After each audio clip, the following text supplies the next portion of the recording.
The Six-Day War of 1967 between Israel and the Arab armies resulted in the occupation of the West Bank and Gaza Strip. Israel sold the story of this war as an accidental one. But new historical documents and minutes from the archives show that Israel was well prepared for it. In 1963, figures from the Israeli military, legal and civil administrations enrolled in a course at the Hebrew University in Jerusalem, to set up a comprehensive plan to deal with the territories that Israel would occupy 4 years later, and manage 1.5 million Palestinians living in them. The motivation was the failure in how Israel dealt with the Palestinians in Gaza and its short-lived occupation during the Suez Crisis in 1956. In May 1967, weeks before the war, Israeli military governors received boxes that contained legal and military instructions on how to control the Palestinian towns and villages. Israel would go on to transform the West Bank and Gaza Strip into mega-prisons under military rule and surveillance. Settlements, checkpoints and collective punishment were part of this plan, as the Israeli historian Ilan Pappé shows in The Biggest Prison on Earth: A History of the Occupied Territories, an in-depth account of the Israeli occupation. Published on the 50th anniversary of the 1967 war, the book has been shortlisted for the Palestine Book Awards 2017, organized by Middle East Monitor, due to be announced in London on the 24th of November. Pappé spoke to Middle East Eye about the book and what it reveals. Middle East Eye: how does this book build on your previous book, The Ethnic Cleansing of Palestine, about the 1948 war? Ilan Pappé: it is definitely a continuation of my earlier book, The Ethnic Cleansing, that describes the events of 1948. I see the whole project of Zionism as a structure, not just as one event. A structure of settler colonialism by which a movement of settlers colonizes a homeland. As long as the colonization is not complete and the indigenous population resists through a national liberation movement, each such period that I'm looking at is just a phase within the same structure.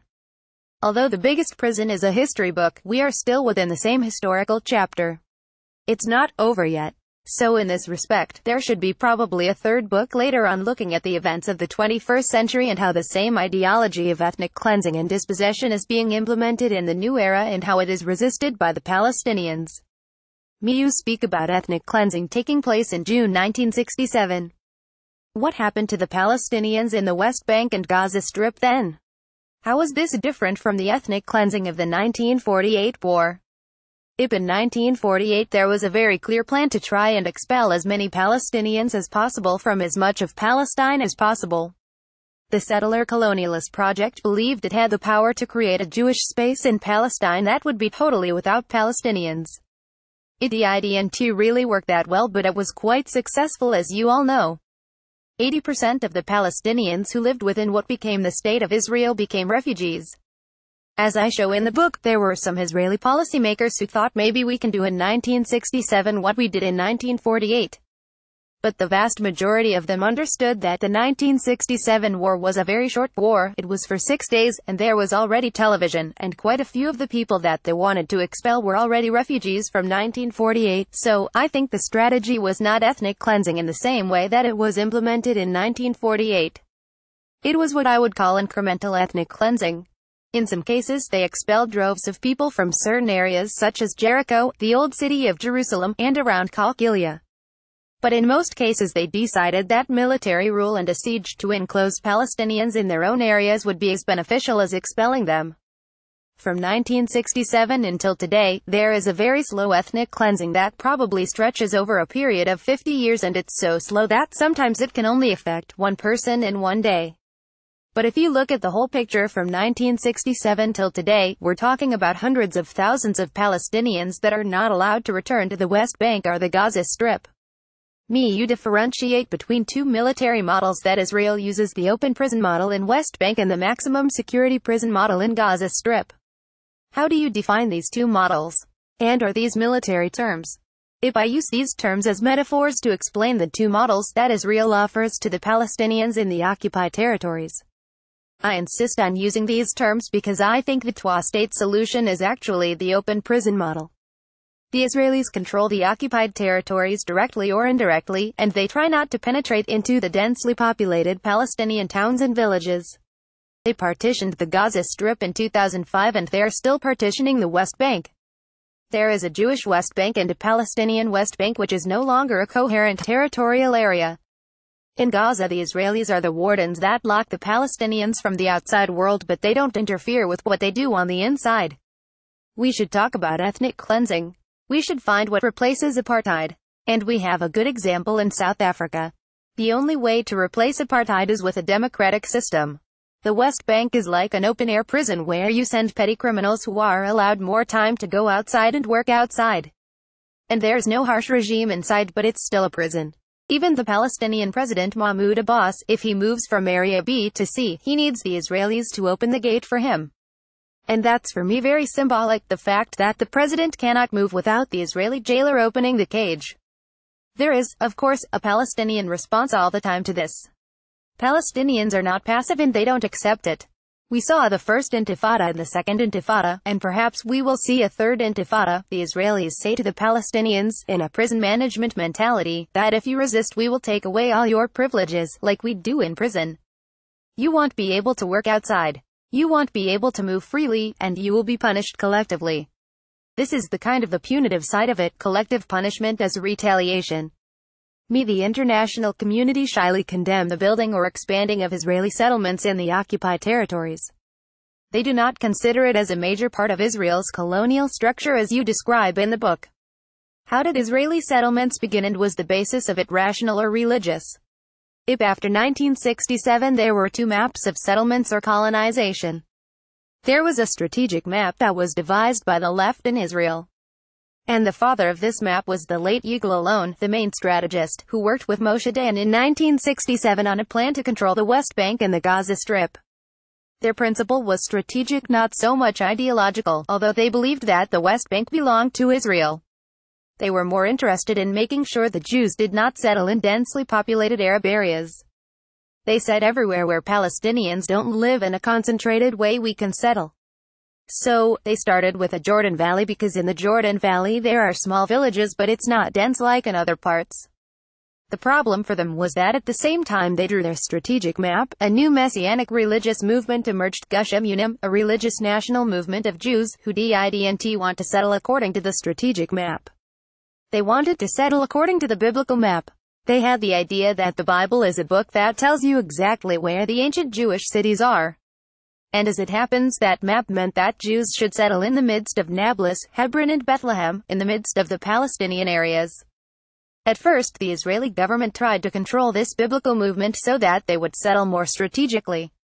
But several Israeli journalists have shown that Shimon Peres, the Minister of Defense in the early 70s, decided to allow the biblical settlements. The Palestinians in the West Bank were exposed to two maps of colonization, the strategic and the biblical. The international community understands that according to international law it doesn't matter whether it's a strategic or biblical settlement, they're all illegal. But what is unfortunate that the international community from 1967 accepted the Israeli formula that says the settlements are illegal but it's temporary. Once there is peace we will make sure that everything will be legal. But as long as there's no peace we need the settlements because we are still at war with the Palestinians. You say that occupation is not the accurate word to describe the reality in Israel, the West Bank and Gaza Strip. And on Palestine, a dialogue with Noam Chomsky, you criticize the term peace process. This is controversial. Why are these terms not accurate? I think that language is very important. The way you frame a situation can affect your chances of changing it. We have been framing the situation in the West Bank and the Gaza Strip and inside Israel with the wrong dictionary and words. Occupation always means a temporary situation. The solution for occupation is the end of occupation. The invading military goes back to its country, but this is not the situation either in the West Bank or in Israel or Gaza Strip. This is colonization, I suggest, although it's like an anachronistic term in the 21st century. I think we should understand that Israel is colonizing Palestine. It started colonizing it in the late 19th century and is still colonizing it today. There is a settler colonial regime that is controlling the whole of Palestine in different ways. In Gaza Strip it controls it from the outside. In the West Bank it controls it differently in Area A, B and Area C. It has different policies towards the Palestinians in the refugee camp, where it does not allow the refugees to come back. That's another way of maintaining the colonization by not allowing the people who were expelled to return. It is all part of the same ideology. So I think the word peace process and occupation, when they're put together, create the false impression that all you need is for the Israeli military to get out of the West Bank and the Gaza Strip, and to have a peace between Israel and the future Palestine.